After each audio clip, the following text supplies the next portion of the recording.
18-year-old Barry Wallace was out celebrating with friends over the Christmas festivities when his vulnerability was exploited by sick pervert William Beggs.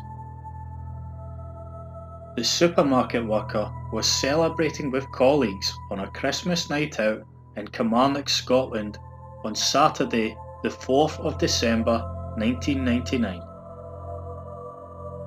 As many often do on these occasions, Wallace drank a large amount of alcohol, leaving him drunk and staggering towards the town centre at around 1 a.m.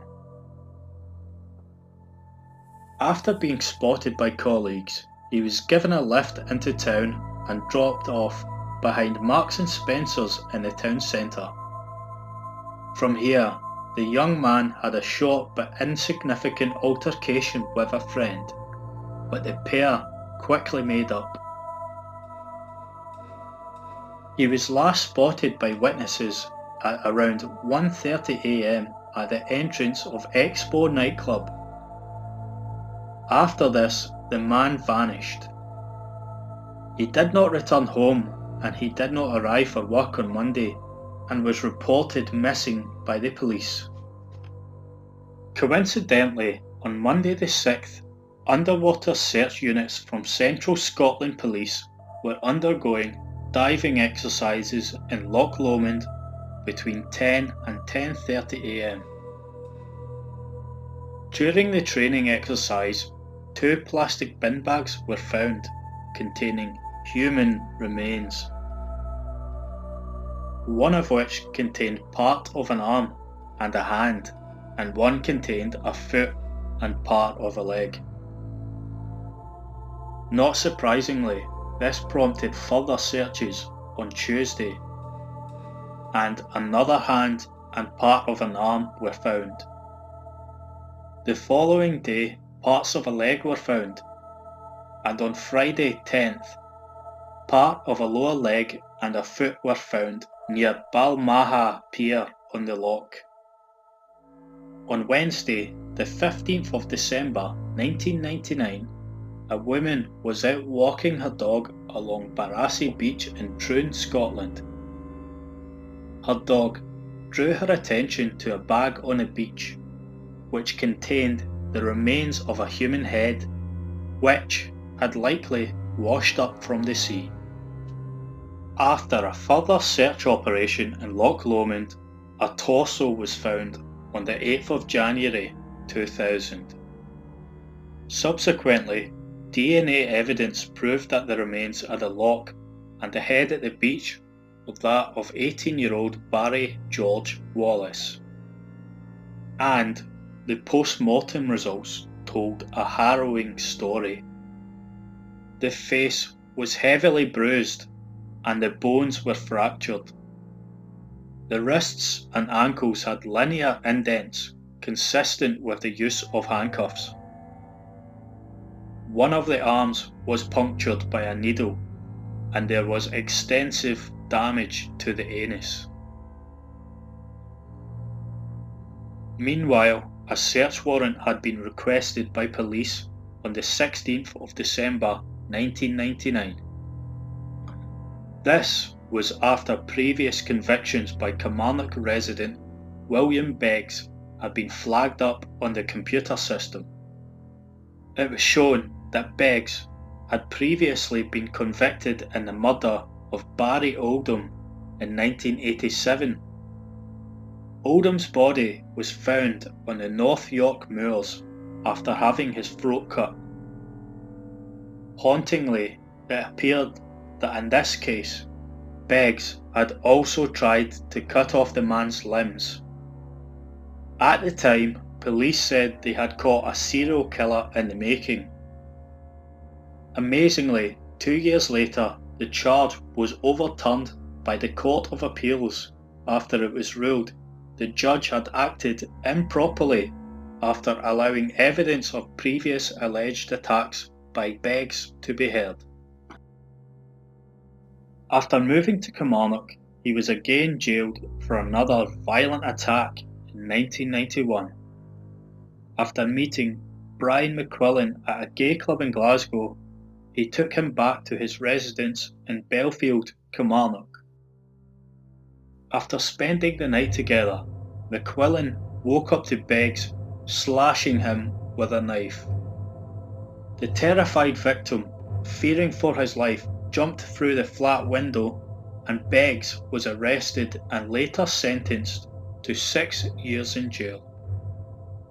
However, he was released after only 3 years. Unsurprisingly, this was a major factor in a warrant being accepted in the search of Mr. Beggs' flat in Belfield, Kilmarnock on 17th December 1999. Large quantities of blood were found of Barry Wallace, and many decorative fabrics such as carpets had been replaced and removed. Distinct plastic bags were also found in the flat, which mirrored the bag which contained the head. This was a DFDS ferry carrier bag, which would also be of great importance in evidence to come. Beggs, upon hearing of the search of his flat, escaped into Amsterdam, where he later turned himself in after an international manhunt. He fought extradition, but was sent back to the UK for trial. In court, it was shown that the defendant did not show up for work on the 6th of December and left work early on the 7th, where he took a ferry from Troon to Northern Ireland.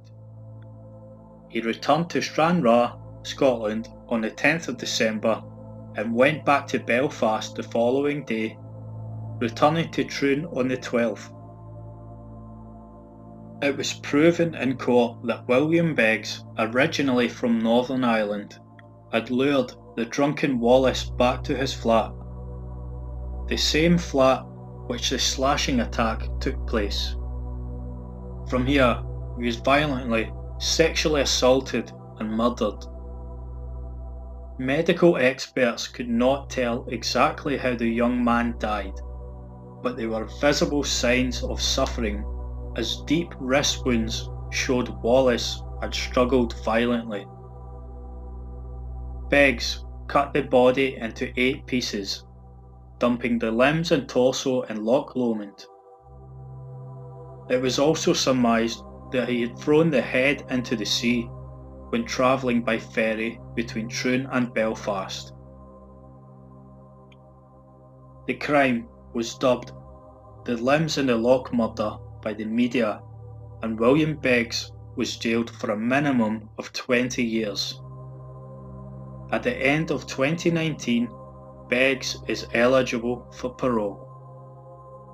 During his time in jail, he has made himself a nuisance with appeals to the disgust of the nation. In March 2009, he appealed his conviction but was turned down. The following year, he attempted to appeal to the Supreme Court, which was also rejected. In 2011, he appealed to have his sentence reduced. He argued his human rights had been breached because court proceedings against him had taken so long. The case was rejected, and Judge Lord Reid ruled the argument to be incompetent. Sickeningly, Beggs was awarded £4,800 in 2012 by the European Court of Human Rights, as it was ruled his human rights were breached because it took more than 10 years for appeal proceedings.